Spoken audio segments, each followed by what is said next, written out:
Hello again.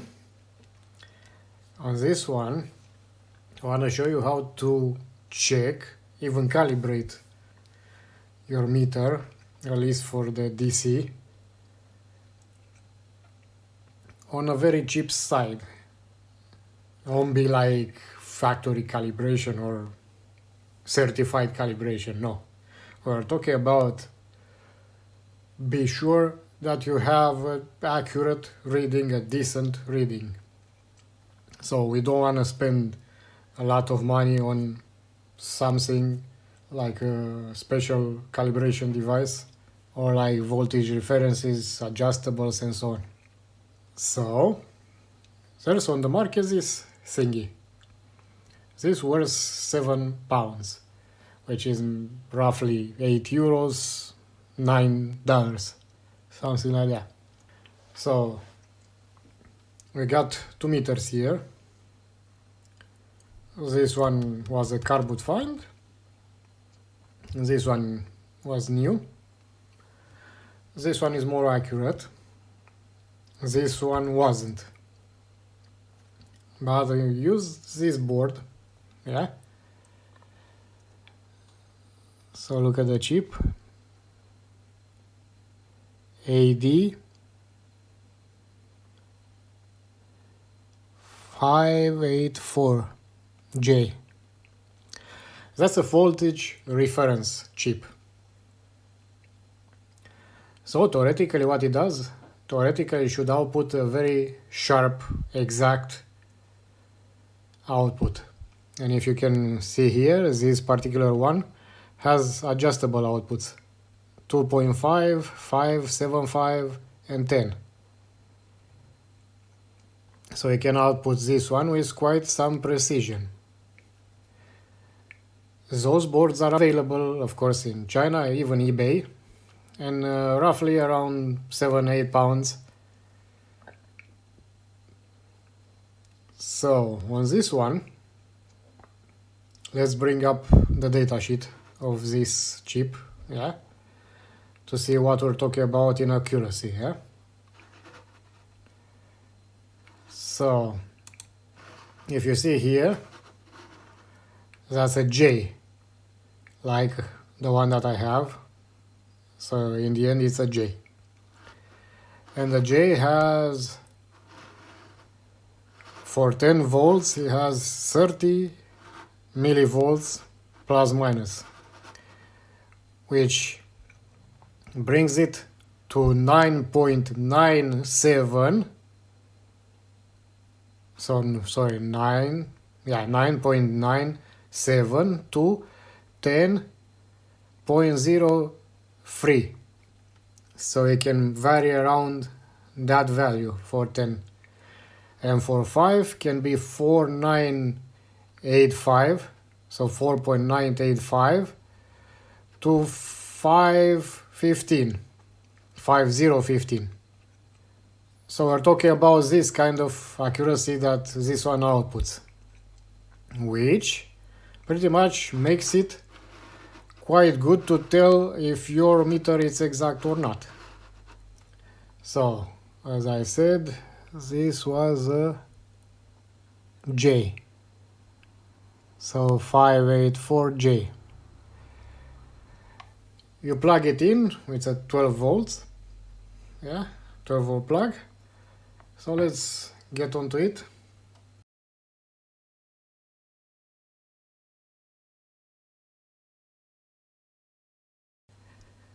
Okay, I'm holding the cable on the side. It's all plugged. We got a small LED there. Let's cut the light a bit, see? LED there. Alright. So now, let's take this one. This one was off by a lot. So I actually adjusted this one from the output of this one on 5 volts. First of all, let's select, yeah? You select by moving the jumper. See, now it's on 5 volts. So let's go with 5 volts. As power, we are okay there. And let's measure, yeah? Ground here, plus on this side. Any pin would do. So see? One more time. 5, exactly 5, because I adjusted this one, I calibrated this one after this one. This has an analog calibration, and if it does, I'll try and show you actually even from this one. I'm not going to touch it because it's exactly sharp, but I'll show you the calibration. It's an adjustable resistor. It's not a digital calibration. The newer ones, probably this one has a digital calibration. But this one you can calibrate it yourself on this. So, one more time. 5 volt, 5 volt, sharp. Alright, now let's check the other one. I trust this one a tiny bit more than this one, but let's check.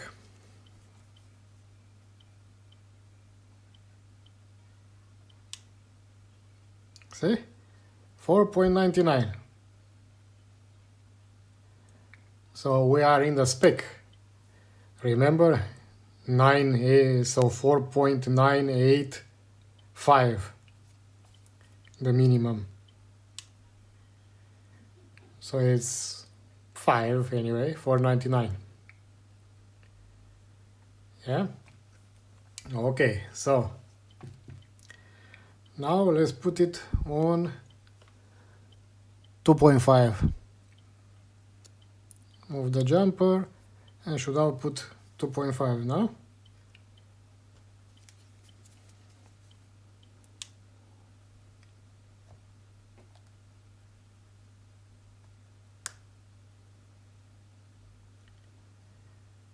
.502. Yeah. Okay, now the other one.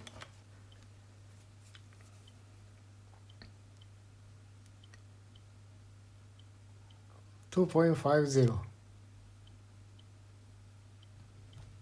So once again, this was off by a lot.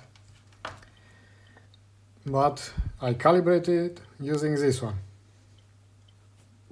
Now let's go 10. Yeah. So you get the board, we'll move it to 10.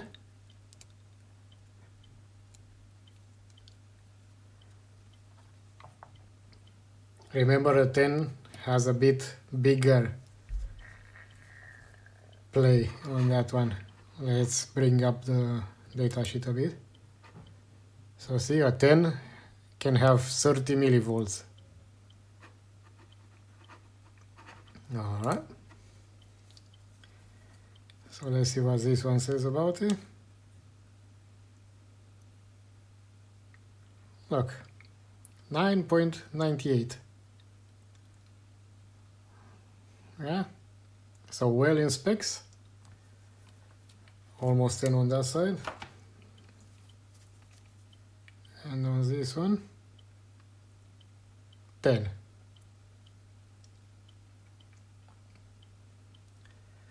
Yet again, this one was calibrated after this one. So, this is a very cheap way to test your meters. And now, let's do something real life. At the end of the video, I'll show you what's the calibration resistor on this one, variable resistor on this one. And if you have an analog one, it is like this. Well, analog in a meaning that the adjustment is analog, not digitally. But now let's go to an exact example. And that brings us to another thing here that I found yesterday. Check this one out. This is an Aldi special. Check this out, yeah? It's the cheapest one I ever seen. So this was £7.80. I mean, really, I don't think you can find any cheaper than that as a voltmeter.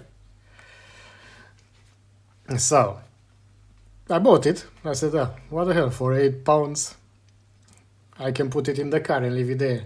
If I need it somewhere, I don't need to put my good ones in the car. Leave this one in. But I have no idea if this one is okay or not with the readings. I didn't even open it up. So if you have nothing to compare with, then that one comes in handy. Yeah? So let's put it to test exactly through that one. So to see, it's sealed here and it's sealed on the other side also. I didn't took the seal off. It's the very first time I'm opening it. I have no expectations on this one, but I usually been surprised with the cheap stuff being actually good. So this is available now. I think it's on offer on Aldi somewhere. Wasn't there before. Let's see what we got here. At least I hope you have batteries. Batteries are more expensive than the meter. We got a lot of papers, which of course we don't read it. Risk of damage, risk of electrocution, electric shock, blah blah blah, health and safety. Oh, we actually have something interesting here. Look at that. We have actually the accuracy. Okay, let's see. So this is current, let's see, voltage. Let's see. 0.8 is not a bad accuracy really for this kind of stuff.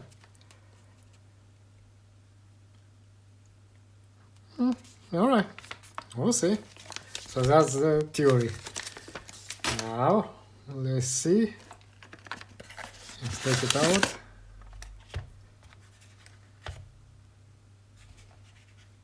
Range, hold maximum. Looks like you can measure frequency. Doesn't look too bad. I can give it that. The leads. Let's see. Usually those are kind of bad. But let's see. Quite sharp. Yeah. Really, it's not bad. But either way, nothing matters as long as it actually measures what you need to measure.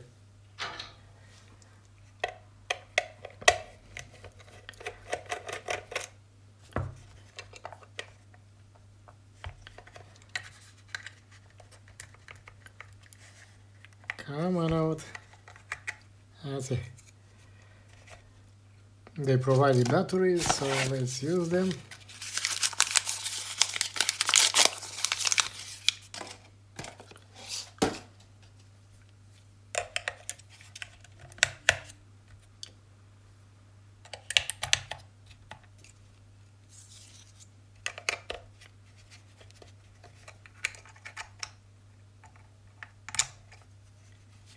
Having that margin there doesn't really help putting this thing back in.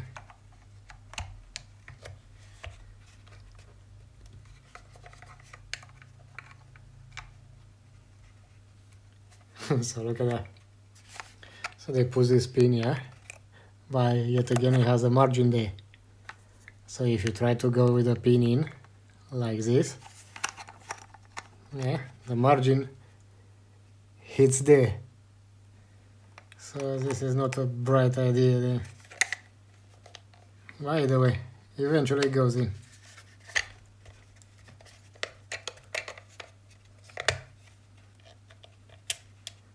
Either way, those are details. Nobody cares about that as long as it's accurate.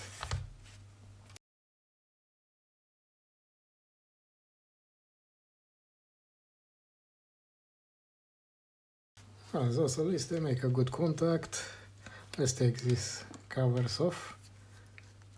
We have more space there. Let's put it in a position that is readable. Voltage.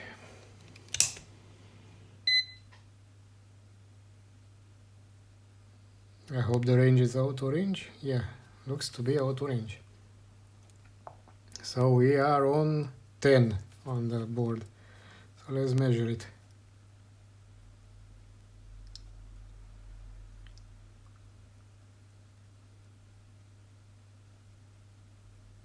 Hold on, why you're jumping like that, huh?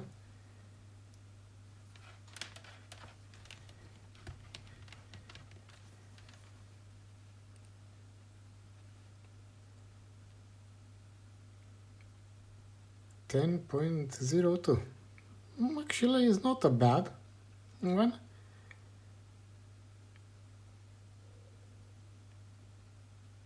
Not bad.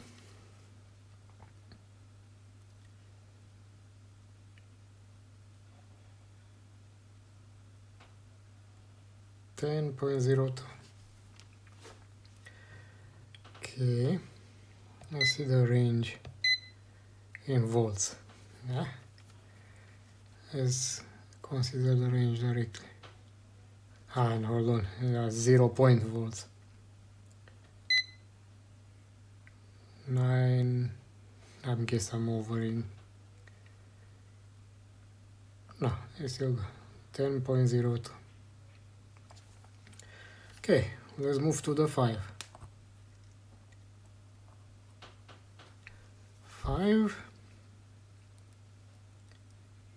501. So what I was saying, let's say you have no idea if this one is good or not, and you don't have another one to be sure of it, you know? Then you have this board and you measure it. Very simple, yeah? So 501, I will call this good.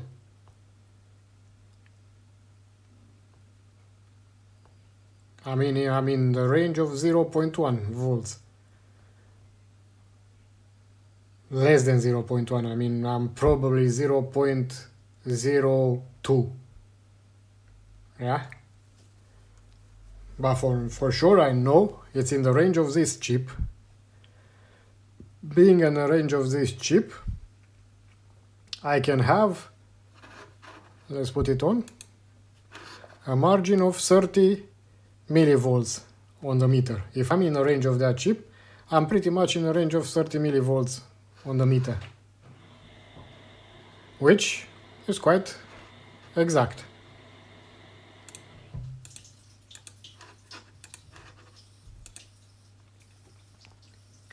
So now let's see 2.5.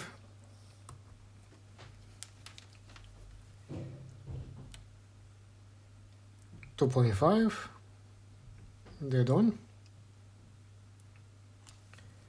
Let's put 7.5.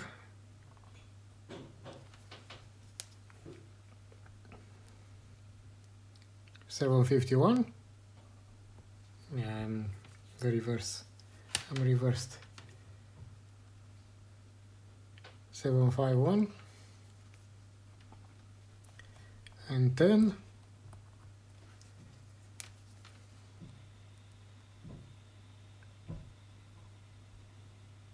.02.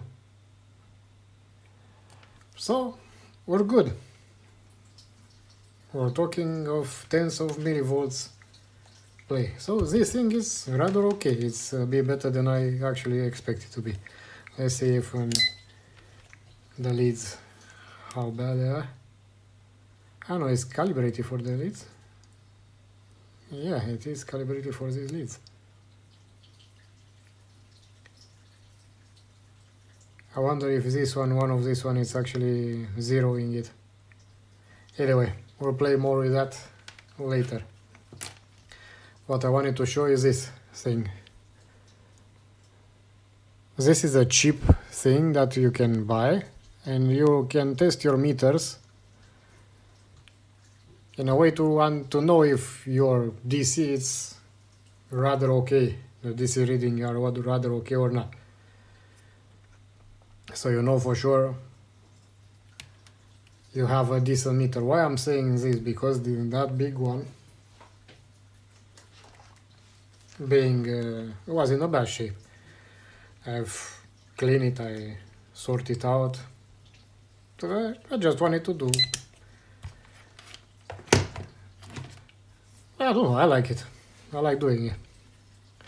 So this one I figured it out. It was off. I was thinking it's alright at the beginning, but I figured it out later on that was off by the reading what I was taking on some 12 volts supplies, like 7812, you know, the cheap, the 12 volt power supply,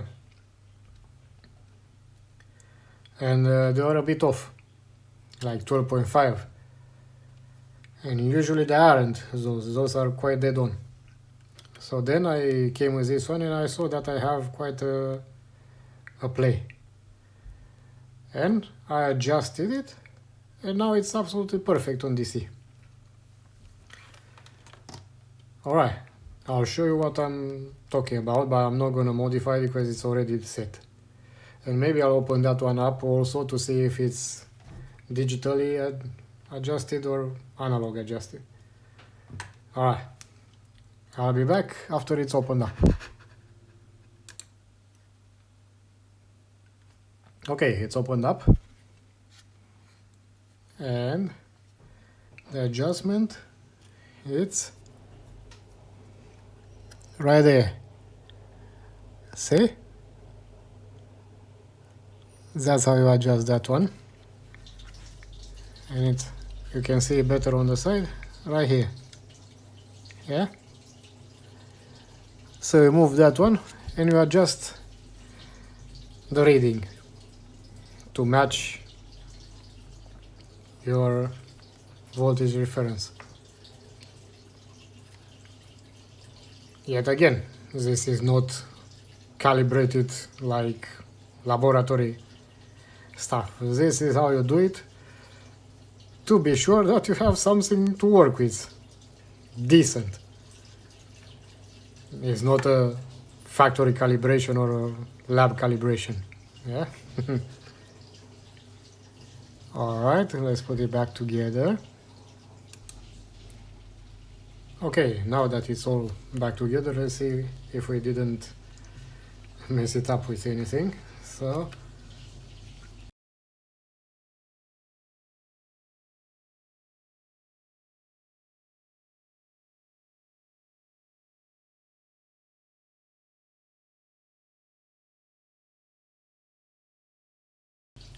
alright, so this is still good.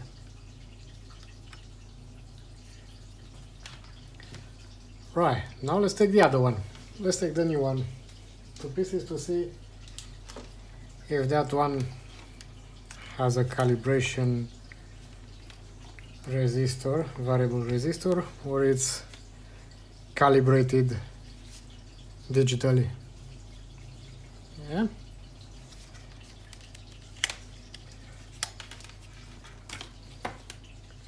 Anyway, don't think about warranty because there is no such thing. We don't care about what warranty for £7.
Come on, be nice.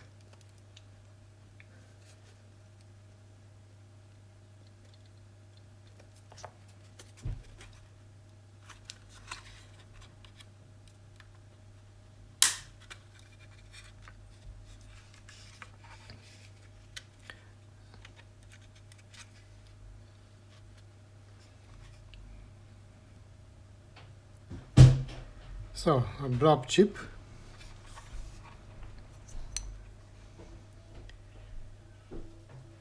and not much. This is a very funny one. I wonder what that switch does.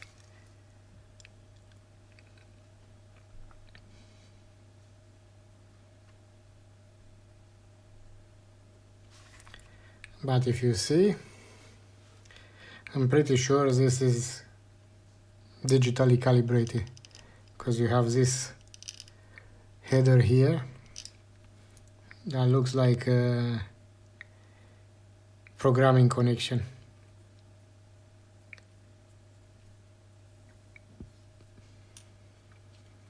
Well, if we took it up to here, let's took it all the way.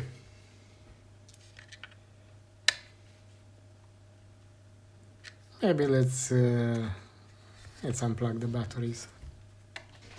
Who knows where I slip my screwdriver.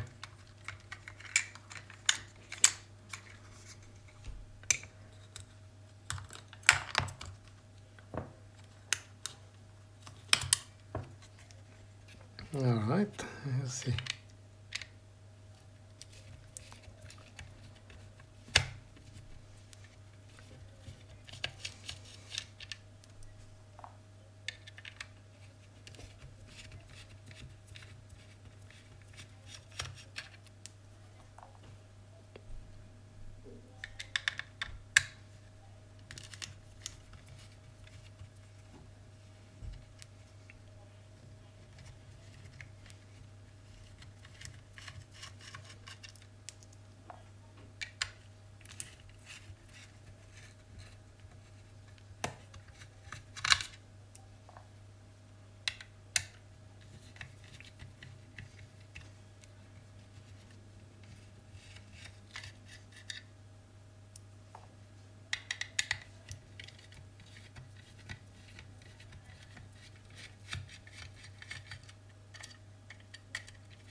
Alright.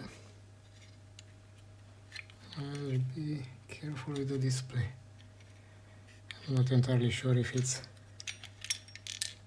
Yeah.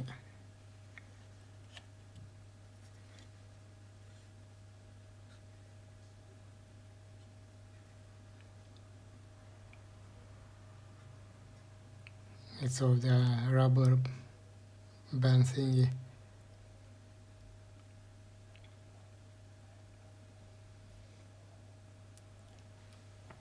So I was supposed to have a backlight here.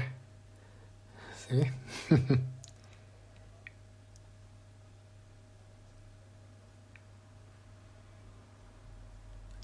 Switch. What it says there on the corner. I see.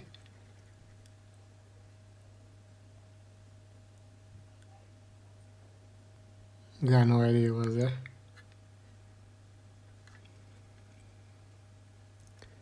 But I seen something that I don't like.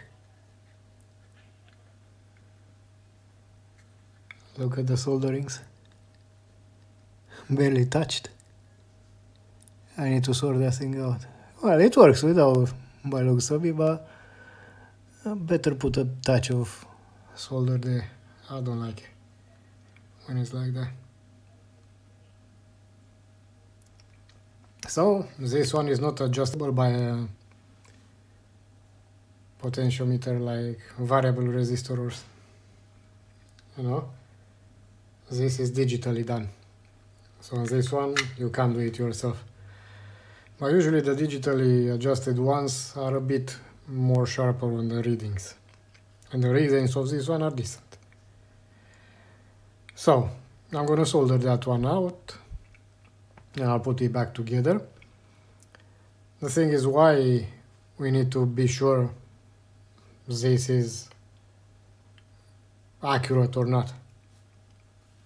I'll give you an example. It's a very simple one.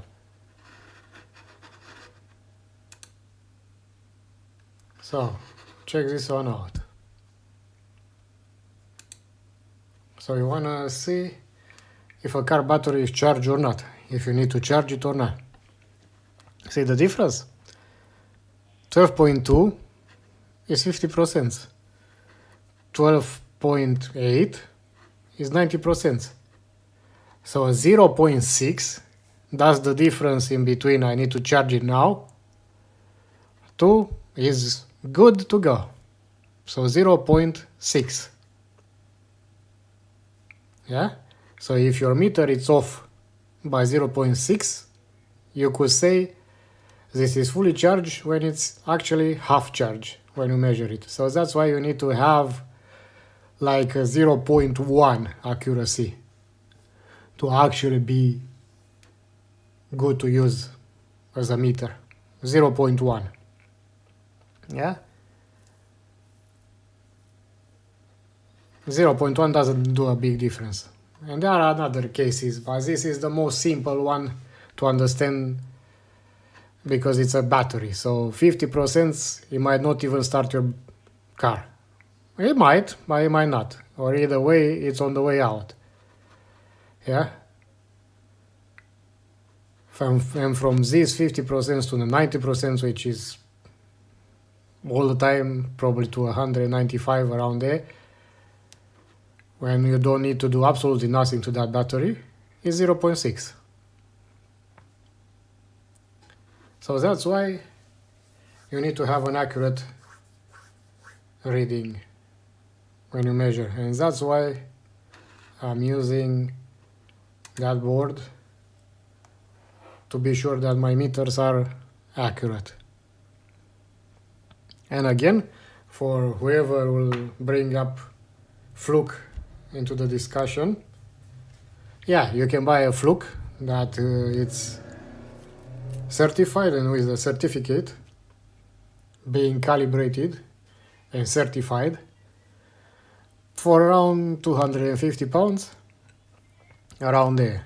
I mean, decent Fluke. I'm not talking about top end because then we're going to 1,000. But we're looking around 250 pounds. Well, if you do it as a hobby, you don't need that, really. You need a decent one and you need to be able to tell it's a good one. Because as a hobby, you don't spend 250 pounds on a Fluke and certified for what?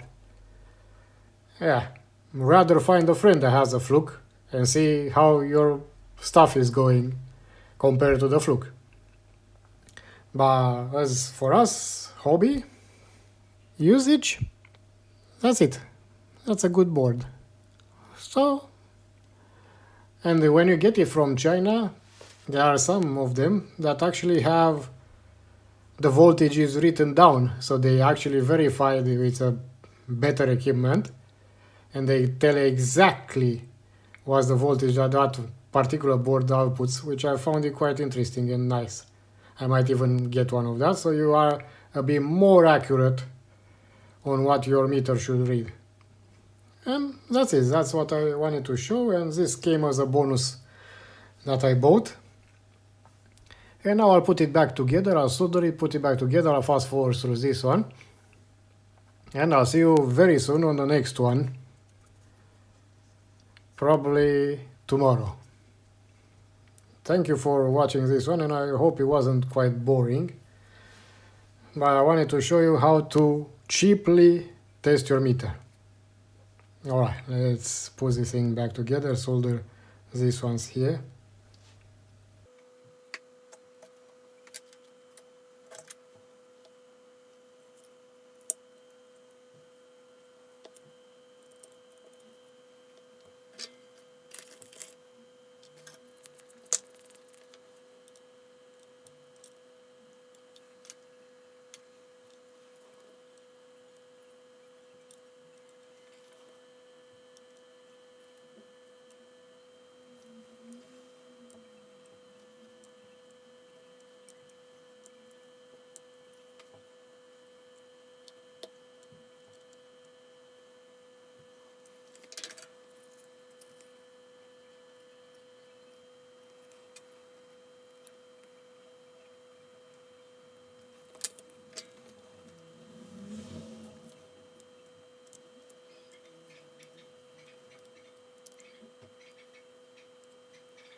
And before we finish, last word on this thing, at least for the voltage. I didn't test it the resistance or diode or anything else. At least on the voltage is decent, quite good. For 7 pounds 80, yeah. So for sure can stay in the car if I need to check the alternator, the battery, stuff like that.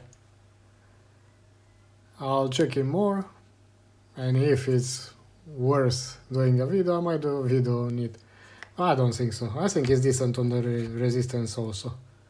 So this is it for this video today, and we'll see you in the next one.